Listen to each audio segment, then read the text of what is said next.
Tasawuf itu amat erat hubungannya dengan jiwa atau nafas atau kesadaran. Lantas di manakah jiwa itu atau di manakah kesadaran itu? Karena itu adalah sebuah entitas yang abstrak, maka tidak mudah untuk memahami apa itu jiwa. Secara sederhana, jiwa adalah suatu abstrak yang merupakan hasil dari interaksi komponen-komponen dalam jasad halus manusia. Komponen-komponen tersebut antara lain meliputi naluri. Naluri itu adalah sifat bawaan dari tubuh kita, seperti rasa lapar, haus, kemudian keinginan seksual, keinginan untuk menguasai, dan seterusnya. Intinya, naluri itu adalah membawa manusia menjauh dari Allah dan mendekat kepada setan, atau lebih kepada urusan yang duniawi. Kemudian unsur berikutnya adalah akal. Akal sungguhnya dia sifatnya objektif, dia memberikan pertimbangan-pertimbangan atas segala input yang masuk, yaitu dari berbagai unsur-unsur yang di luar dirinya. Kemudian ketika masuk ke dalam akal, maka akal akan memprosesnya. Kemudian unsur yang berikutnya adalah qalb atau hati. Hati sungguhnya secara mudah atau secara simpel dapat dimaknai sebagai sistem indrawi di dalam diri kita. Makanya kita sering mengenal mata hati kita, itu kan suara hati kita ini. Jadi adanya di qalb itu. Nah, kemudian ada satu lagi entitas di dalam nafs, yaitu ruh. Ruh adalah merupakan percikan ilahiyah. Dia sifatnya mutlak karena dia berasal dari alam qadim. Namun ruh juga sifatnya adalah netral, sifatnya suci. Interaksi antar empat komponen tersebut, naluri, akal, ruh, dan qalb, interaksinya inilah yang menghasilkan nafas. Makanya nafas dominan itulah yang menjadi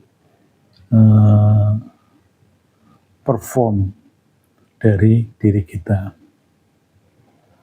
Semisal ketika interaksi antar qalb, akal, ruh, dan naluri yang paling dominan adalah naluri, maka kualitas manusia, kualitas diri, kualitas kesadaran akan turun. Dia akan lebih banyak menuruti hawa nafsunya. Karena naluri memberikan kontribusi yang paling banyak. Kalau dia kesadarannya ada di level akal atau level qalb, maka dia sungguhnya ada dalam kondisi yang mudah berubah. Karena sifat qalb itu adalah ya muqallibul qulub, yang bisa membolak-balikan kondisi. Demikian juga ketika akal dominan, maka dia akan menjadi orang yang amat logis. Pertimbangan-pertimbangan hanya berdasarkan hal-hal yang sifatnya objektif. Padahal kehidupan ada yang objektif dan ada yang subjektif. Nah, ada satu lagi yaitu kesadaran rohani. Karena ini percikan ilahiyah, inilah sebenarnya kesadaran yang paling tinggi. Ketika rohani menjadi dominan dalam kesadaran, dalam nafas, maka dialah manusia yang terbimbing, yang memungkinkan bisa menembus ke alam qadim. Nah, sekarang pertanyaannya adalah bagaimana agar kesadaran kita itu ada di dalam kesadaran rohani. Itu yang harus kita sikapi dengan bijak, dengan cermat, karena ini adalah suatu hal yang sangat prinsip akan kesadaran diri kita. Ketika kita kesadaran di kesadaran naluri, saya kira itu jauh dari selamat.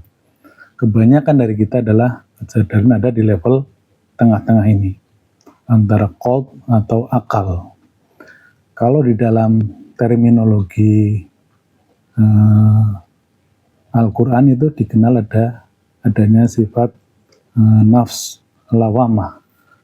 Itu adalah sebuah kondisi di mana kesadaran kita ada di kesadaran yang tengah-tengah, mudah sekali berubah. Kemudian yang menjadi pertanyaan, ketika kesadaran kita ada di kesadaran nafs lawamah, itu pasti tidak akan selamat atau tidak bisa mencapai alam qadim, karena qalb dan akal itu masih dalam entitas duniawi. Dia baharu. Qalb itu baharu, mudah berubah-ubah. Akal juga baharu, punya limitasi. Akal baru berfungsi ketika dia sudah dewasa, tetapi mudah sekali akal ini juga mengalami damage, mengalami keruntuhan, mengalami kerusakan, karena akal itu adalah baharu. Semisal kita pikun, maka kesadaran akalnya sudah hilang. Bagaimana nilai manusia ketika sudah pikun? Maka dia tinggal pilihannya, apakah terbimbing oleh qalbnya atau oleh nalurinya. Syukur-syukur bisa oleh ruhnya.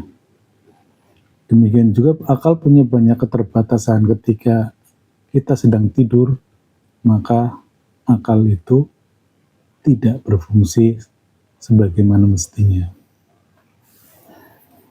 Sehingga satu-satunya pilihannya itu kita harus sampai kepada kesadaran ruhani. Karena kesadaran ruhani kalau dalam terminologi Al-Quran dikenal dengan nafsul mutmainah. Jadi sebagaimana ayat Tuhan nafsul mutmainah, irji'i ila rabbiki radiyatan mardiyah fadkhuli fi ibadi fadkhuli jannati. Jadi ketika manusia sampai pada kesadaran nafsul mutmainah, bukan berarti dia sudah sampai di surga, tetapi baru mempersiapkan dirinya untuk dapat memasuki alam qadim. Itu adalah baru harapan, tetapi ini prasyarat dasar untuk dapat kita mencapai kepada ma'rifatullah, masuk ke alam qadim. Syarat dasarnya adalah kita sudah memasuki alam nafsul mutmainah, agar Allah memperkenankan diri kita untuk menjadi diri yang surgawi, diri yang pengabdi, fadkhuli fi ibadi. Jadi kita menjadi diri yang pengabdi.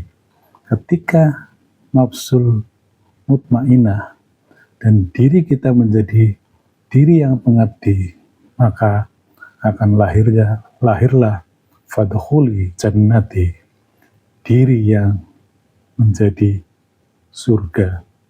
Jadi penjelasannya seperti itu, pola hubungan antara ruh, qalb, akal, dan naluri. Tetapi dapat disimpulkan ketika diri, nafs atau kesadaran kita interaksinya hanya menghasilkan naluri, akal, atau qalb, itu kita masih belum selamat.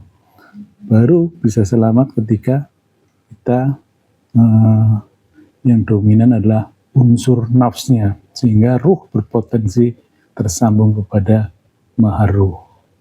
Ini nanti juga tidak sesederhana ini karena masih bisa dikaitkan dengan pola sistem wasilah. Tetapi di ruang batiniah kita kurang lebih seperti itu. Demikian, masih banyak lagi bahasan-bahasan yang menarik seputar rohani. Pantengin terus channel Mbah Mun Ajat. Ilahi anta maksudi waridho kamadlubi. Wassalamualaikum warahmatullahi wabarakatuh.